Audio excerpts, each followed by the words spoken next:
All right, so it's 7:03, so I think we can get started, and I think we'll keep an eye on and admit other people as they come in.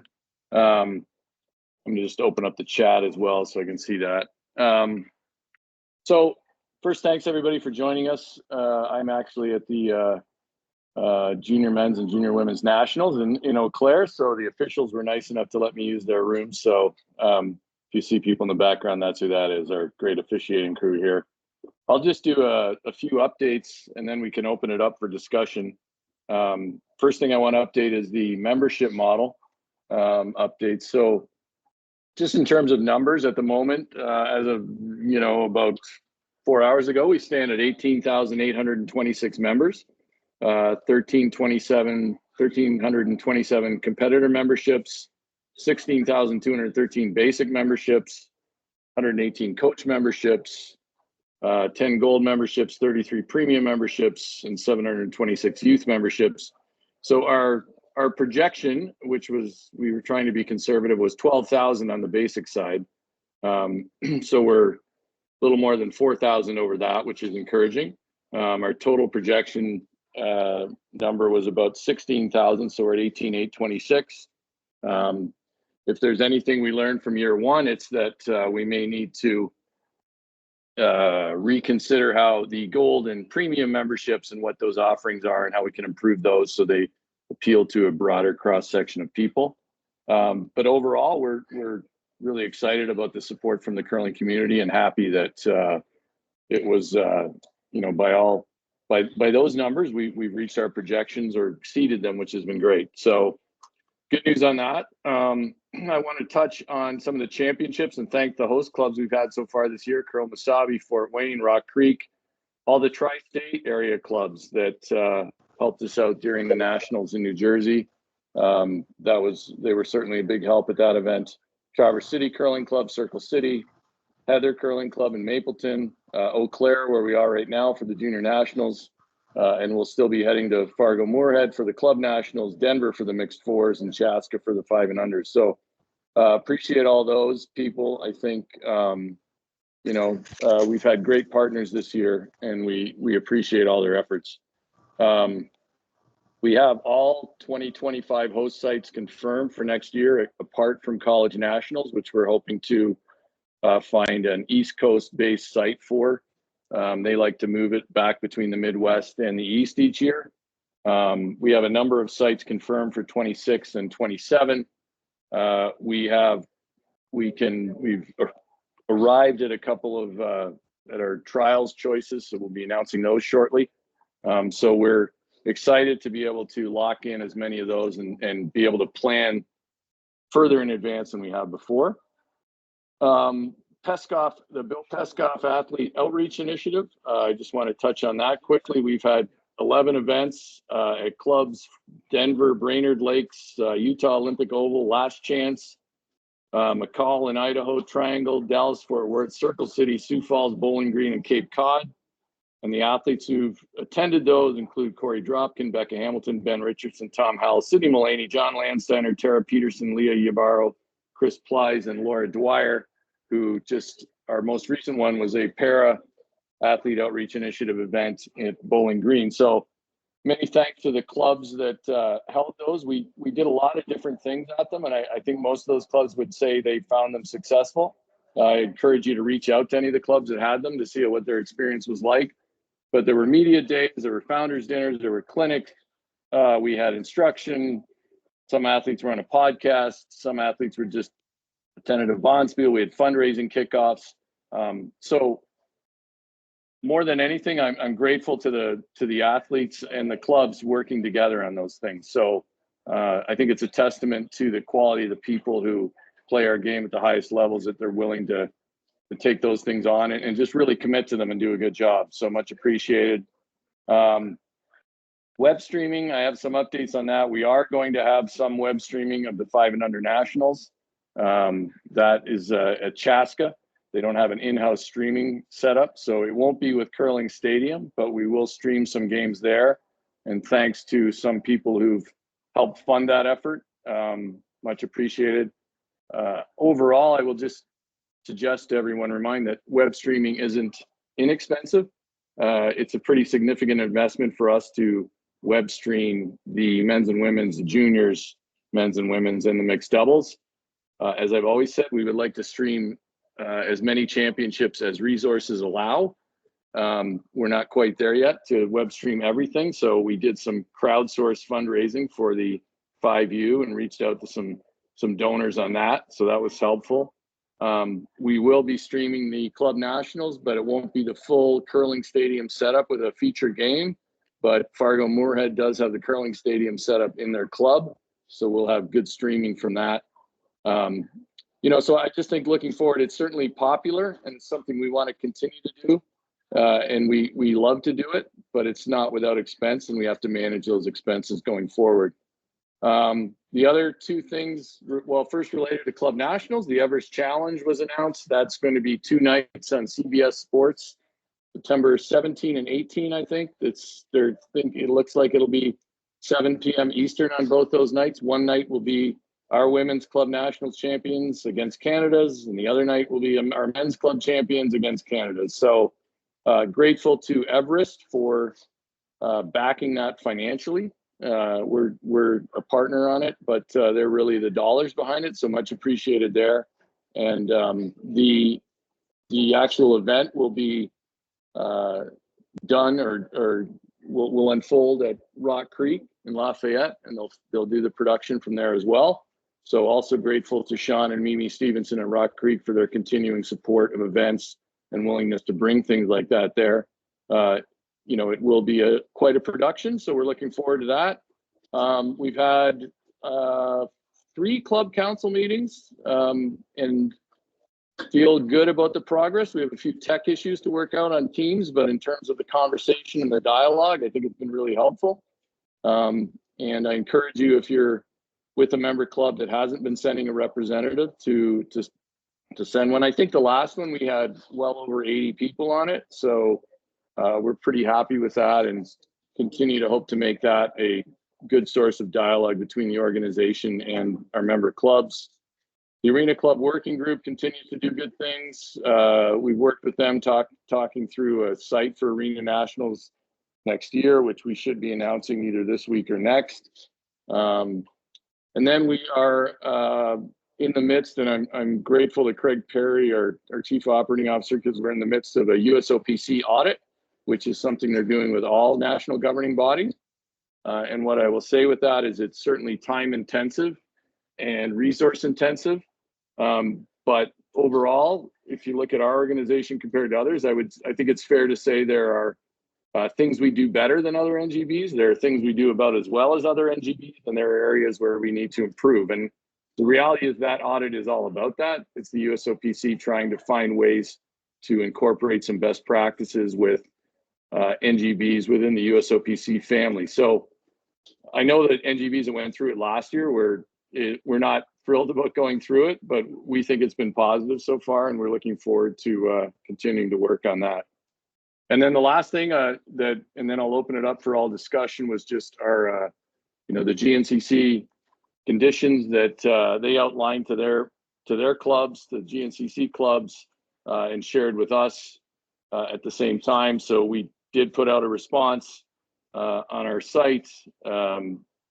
If you read that, I think you'd agree that generally we're in agreement on things. There's maybe 1 and 2 if you look on the list of 5 conditions concerns they raise. 1 and 2, there might be some dialogue that needs to happen, but I think at the end of the day, it will come down to whether the GNCC and its clubs want to be a recognized regional association. It's certainly not, it's not our decision at this point, to be honest. But we did want to have some kind of response to their note to us.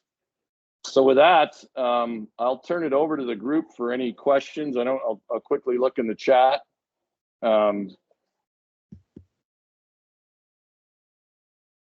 And one last thing I'll add before we get to open it up is the members meeting and the members assembly.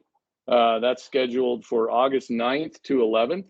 That will be in Chaska at the Chaska Club. So the members assembly will be Friday evening, or the members meeting, will be Friday evening. in the event center room there, and then we'll have programming and events throughout on the 10th and the 11th. It is happening concurrently with the mixed doubles pre-trials qualifier. It'll be underway, but we think it's a good opportunity to bring the curling community together there. We're looking to do a lot of certifications, officiating, instruction, do some skills training, make it a little more hands-on interactive than in the past rather than simply presentations. So August 9th to 11th, if you're wondering why that's so much earlier than in the past that meeting has been in October.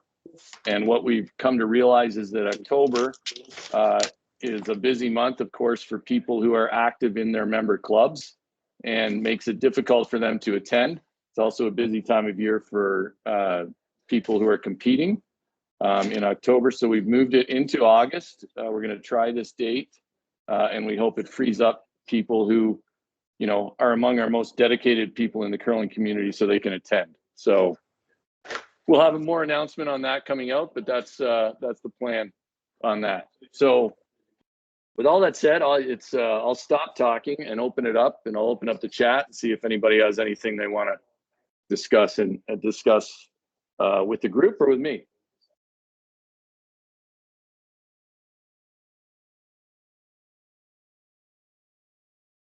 Look for hands, but if I don't call out a hand, don't be afraid just to jump in and talk.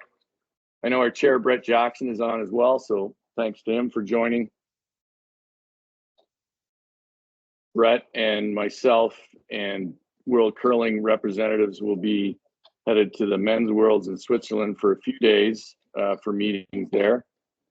For people who don't know, World Curling does a meeting that member associations are required to attend, and it's held every year at the World Championship that is not in Canada. So they alternate which championship is in Canada between men's and women's. So this year we'll be in Switzerland for that.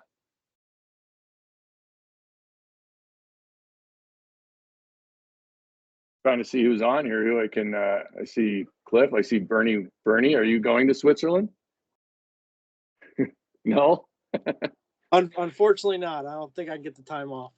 All right. You went through too much at the Nationals, did you? Burn through too many vacation days. Exactly.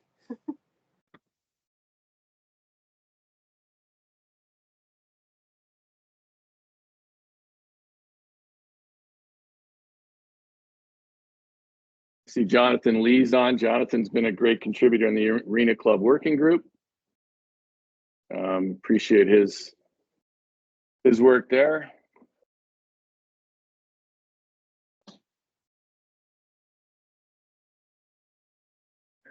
This is a quiet group so far. We'll give you all a chance if you want to formulate questions. Happy to hear them. Or if you have any questions about some of the things I touched on already, feel free to throw those out.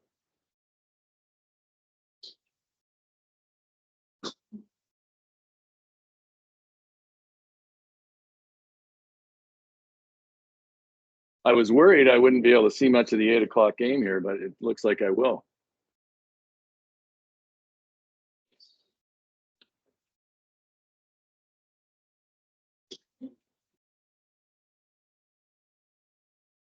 Yes, great point.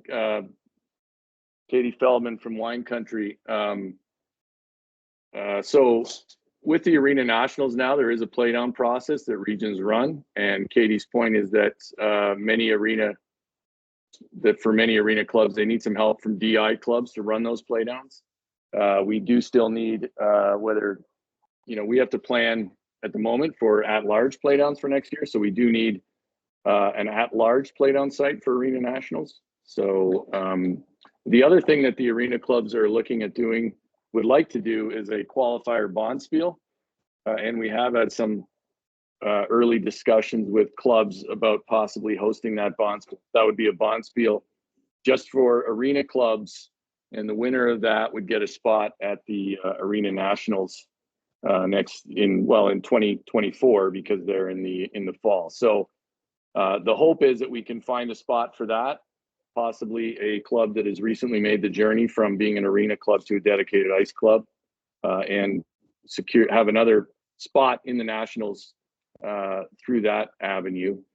The other way we're filling out Arena Nationals in 2024 is we will have the defending champions return to defend their championships as well. So that was after a lot of discussion with the Arena Club Working Group.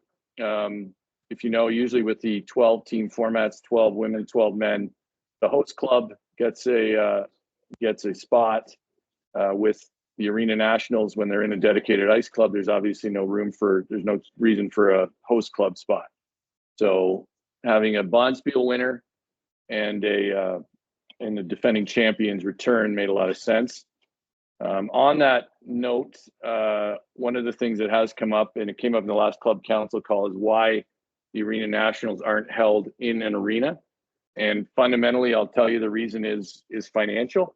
We're certainly open to having Arena Nationals in an arena, but when we have to pay for the time to an arena, it's exponentially more expensive than when we work with a dedicated ice club. There's ice prep involved, time that we have to manage, and quite frankly, we would rather have money go to our member clubs than a privately owned arena. Doesn't mean it's off the table for the future, but it's something we'll always consider. But I just want to make that clear as to why we're going to be in a dedicated ice club again this year.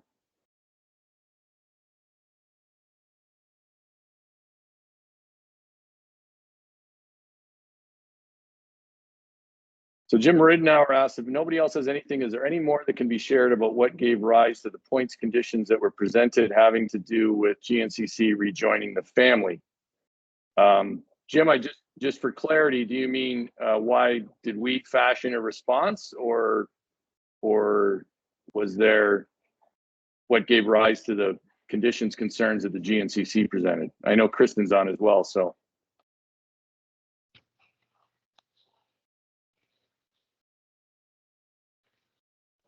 I'm happy to chime in if it's the latter. Sorry, my voice Yeah, is it looks like it is, Kristen. So he says no, yes, the GNCC side. So I think it's on your end. So go ahead.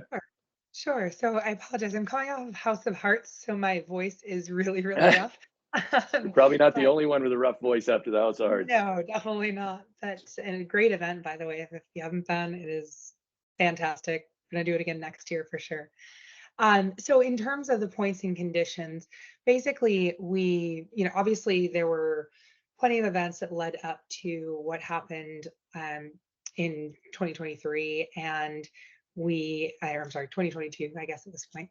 And we wanted to make sure that if we rejoin, which by the way has to be passed by 2/3 of our member clubs in our vote in May, if we decide collectively to rejoin, that we make sure that we're set up to not repeat some of the mistakes of the past, right? And a lot of that was around making sure that we have representation, making sure that that we have a way for our voice to be heard, making sure that we don't intermingle our finances in sort of the same way that we did in the past. So those were some of the key elements there. And we wanted to ensure that we have a good basis for a business relationship as we go forward.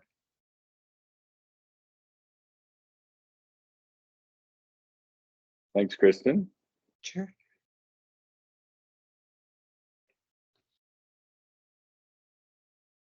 See John from Long Island. Like John Gillespie from Philadelphia.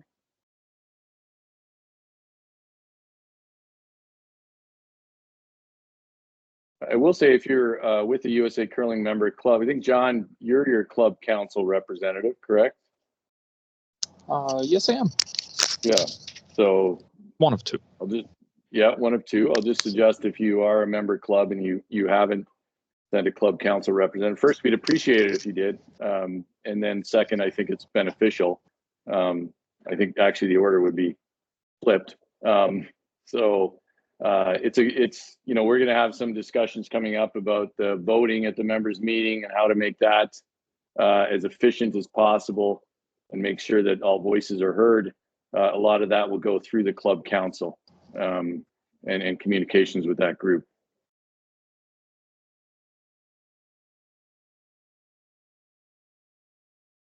Motion detected Hi, at Dean, it's backdoor. Cliff here from Triangle. I just wanted Hey, to ask, Cliff. I wanted to ask Kristen a question. You saw the responses from USAC. Have the GNCC discussed that? And did that meet your criteria? So we haven't discussed it with the whole board yet. They've all seen it, but we have a board meeting coming up on Thursday. So I don't want to answer for the whole board yet. I think directionally we're moving in the same direction, but that's just me speaking and not the whole board. But Thursday we'll have a meeting coming up.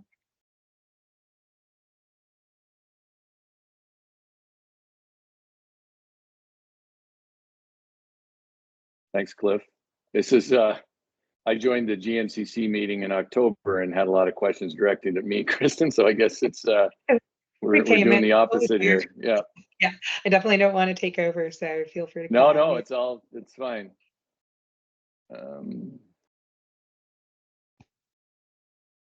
We'll say, we are filling out some standing committees. I see Mike Shalhoub on here, standing and board committees, getting closer to filling those out.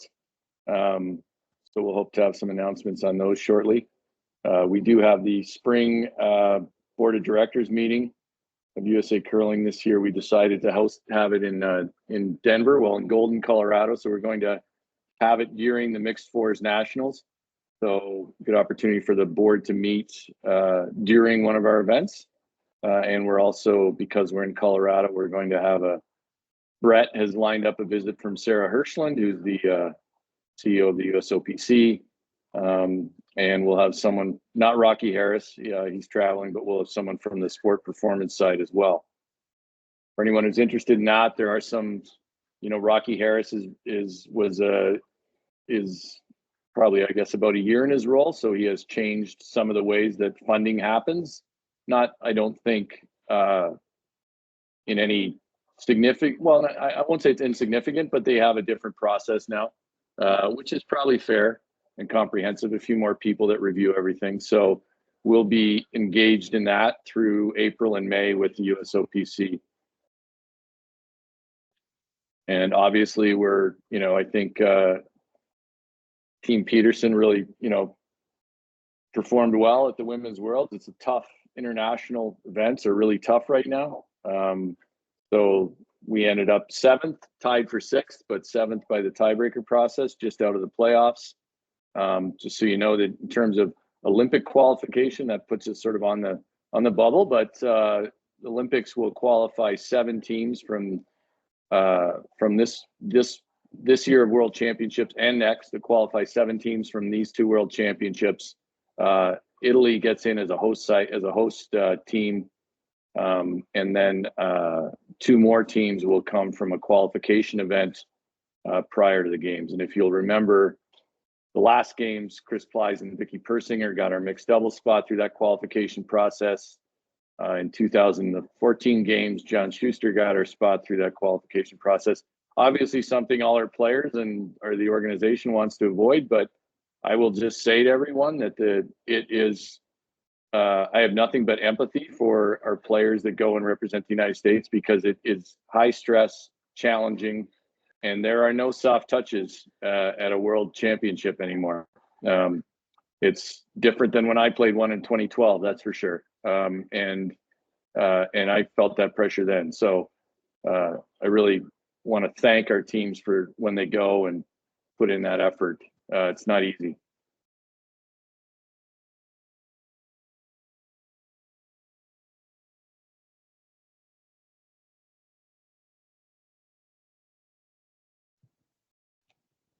So I guess there was commentary on our Facebook page after our post, of course, but which I thought was valid and productive. So we never mind having social media dialogue.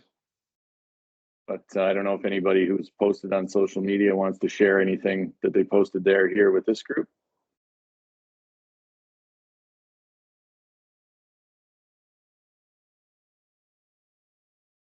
See my friend Ben Tucker on from North Dakota. Hi, Ben. People who don't know Ben, he was the original voice of USA Curling Webcast. Hey, Doug, looking good. Thank you. He's also one of the 4 people in the globe who call me Duck. So there you go. Well, we're almost at 7:30. I will say, look, if anybody has anything they want to follow up with, questions, concerns, obviously all staff emails are on the website. So you can email anybody on staff, including me, including Craig Perry, who's on this call, Jennifer Chesky.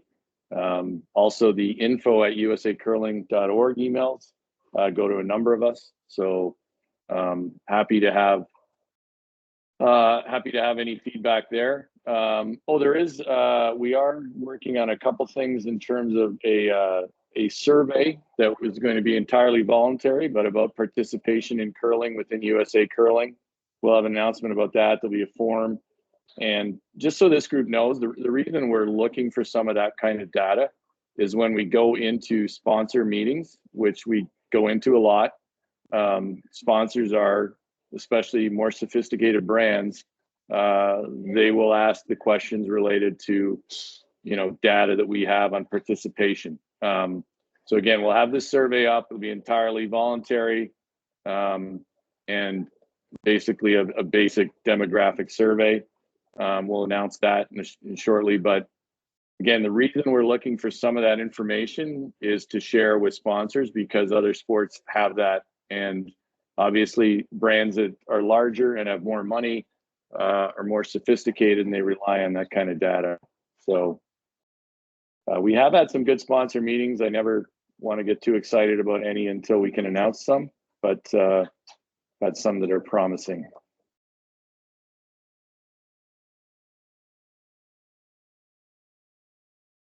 We have since you're all on here, you're the most enthusiastic curlers we have. We have new merch coming out. I'll be shameless and promote the merch. There's a winter sale coming up. Thumbs up from Bernie Wagon. There's a winter sale coming up, so look for that. We'll have some announcements around that. Gabby and Mackenzie and Jenna are putting together some things around that, so appreciate that as well.